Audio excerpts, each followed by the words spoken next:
Hey guys, thanks for clicking on the video. It's the mechanical engineering tutor here, and today I'm going to take you through a heat transfer problem. We're going to be looking at the steady state conduction of one-dimensional through a composite wall. And so we have the inside of the wall here, which has convection going on. The air is moving around. So that means that we need an inside convection coefficient and the temperature of the inside. The reason that these outside and inside temperatures have the infinity beside them is because they're going to stay that temperature no matter how much heat they gain. It doesn't matter how much heat the world takes from your house, it's still going to be the same temperature outside. So that's basically what it's saying. And so we have the beginning of our wall, which is plaster. This is pretty much just the drywall, and then next is the insulation, and then the siding, which is the outside. And each of these walls have a thickness that the heat needs to travel through, and they also have a resistance here, each of them. So as you can see, the insulation here is an order of magnitude lower than the siding and the insulation, so that'll make the resistance much larger. So the first thing that we need to do is figure out the average temperature, because we need to find our table of values. Because I've given you the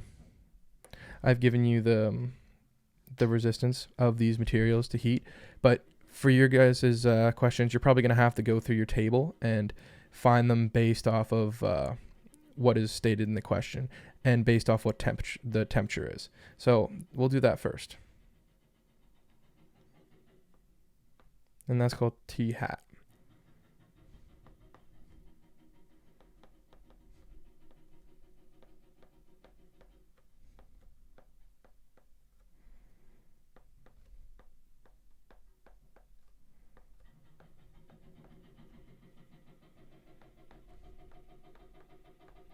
And that's 2.5 degrees.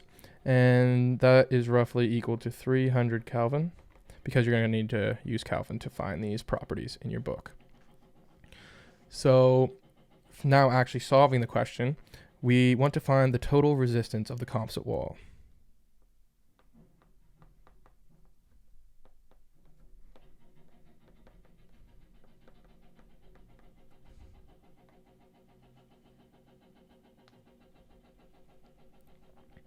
And to do this, we need to make an expression for the total thermal resistance. And we're going to do it like a circuit. So let's say this is the inside here, like circuit resistors. Whoops. We're going to go through here. This is the plaster. That's a resistor. And then this is the insulation. That's a resistor. So we're going to add them in series. So I'll show you how to do that. And I'll show you the equations too.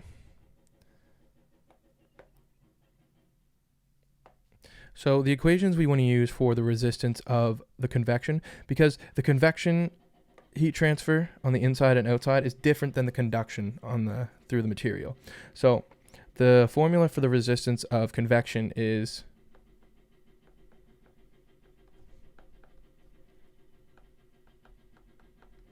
just 1 over the convection coefficient times the area, and then the resistance for conduction is equal to L, which is the thickness, over K, the material property, and then the area.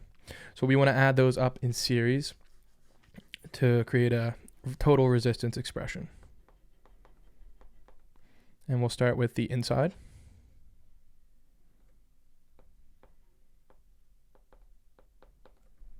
We'll move to the plaster.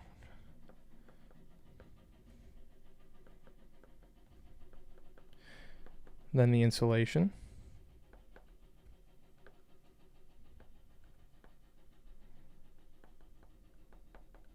It's pretty repetitive once you get the hang of it. And then we'll do the siding.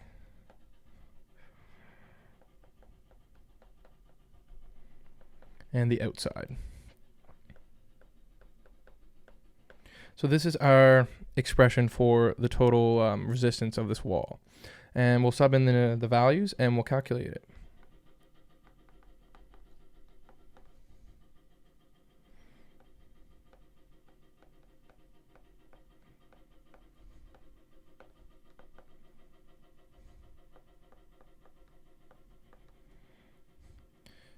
350 for the area. We'll do it in meters. So this is 10 millimeters. And this one will be, this is the insulation, so it's got a lower. You can see here that because the insulation has a lower resistance value, it's divided, so it's going to make the value of the resistance much larger. Same area. And that is a meter, or sorry, 100 millimeters.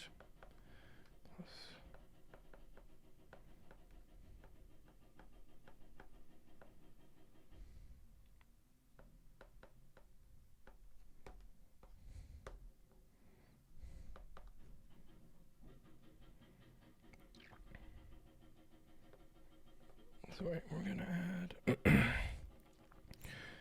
one more. We're gonna fit in here on the side for the outside convection.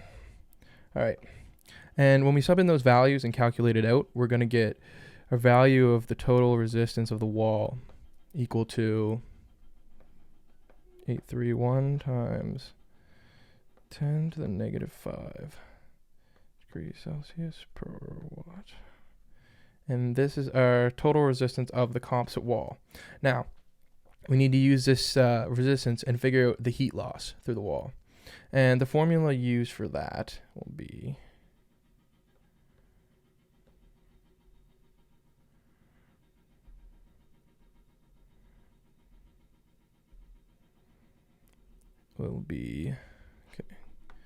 total heat loss. And the formula we're going to use to calculate this is Q total equals delta T over R total. And you can do this just not using the totals. You can just do one section of the wall at a time, but this is the best way to do it from my experience. And delta T just equals Ti minus To. All right, let's calculate that out.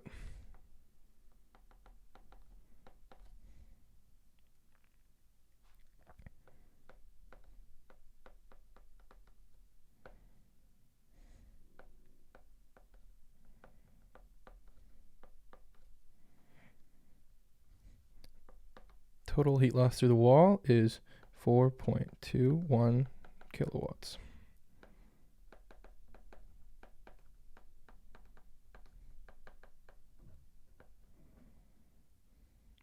Guys, that's how you tackle steady state, one-dimensional conduction through a composite wall. If you have any questions, let me know, and I'll be going through more complicated and different parts of heat transfer course in this channel. So if you're taking heat transfer, this is going to be a big help for you. Please like and subscribe, and I hope you enjoyed the video. Thanks.